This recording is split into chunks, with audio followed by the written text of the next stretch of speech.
दोस्तों, गुड़ की मिठास का आनंद लेते समय अक्सर मन में यह सवाल उठता है कि मिश्री से भी मीठा और बेहद औषधीय गुणों वाला यह खाद्य पदार्थ आखिर कैसे तैयार किया जाता है। शहरों में गिने चुने ही ऐसे लोग हैं जिन्हें गन्ने से गुड़ तैयार किए जाने की प्रक्रिया की जानकारी होगी। पहले गन्ने की उपज के लिए महीनों की मेहनत होती है, फिर दिन भर भट्टी के पास खुद को तपाने के बाद कड़ाही में मिठास से भरा गुड़ बनकर तैयार होता है। चूंकि बिहार का पश्चिम चंपारण जिला गन्ने की खेती का बेल्ट है, इसलिए यहाँ के ग्रामीण इलाकों में गुड़ तैयार करने वाले दर्जनों क्रशर फैक्ट्रियां भी चलती है। पश्चिम चंपारण जिले में बनने वाले गुड़ की प्रसिद्धि पूरे बिहार में है। जिले के बगहा 2 प्रखंड के सेमरा सहित कई अन्य जगहों पर मुख्य रूप से गुड़ बनाने का काम किया जाता है।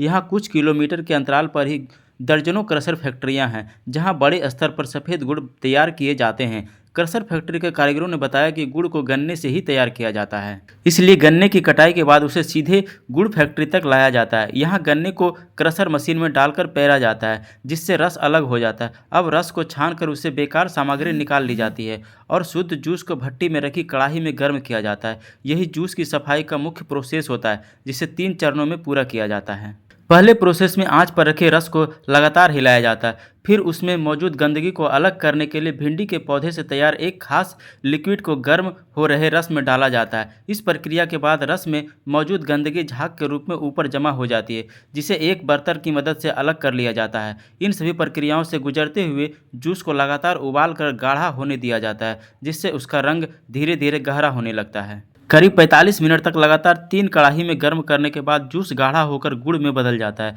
जिसे एक बड़े सपाट चक्की पर रखकर करीब 20 मिनट तक ठंडा किया जाता है। पूरी तरह ठंडा होने पर इसे चक्की से नीचे उतारा जाता है, जहां कारीगर इसे हाथों से ही लड्डू के आकार में ढालते हैं। इस तरह पूरे दिन की मेहनत के बाद सफ़ेद गुड़ तैयार होता है, जिसे पैक कर बाजार तक लाया जाता है। इस प्रकार कई महीनों की खेती को सफलतापूर्वक पूरा करने के बाद किसानों को उनकी मेहनत की कमाई मिलती है और दूसरी तरफ फैक्ट्रियों में चीनी और गुड़ बनाने के लिए गन्ने के रूप में कच्चे माल की पूर्ति होती है। दोस्तों, इन्फॉर्मेशन अच्छी लगे तो वीडियो को लाइक और चैनल को सब्सक्राइब करें। धन्यवाद।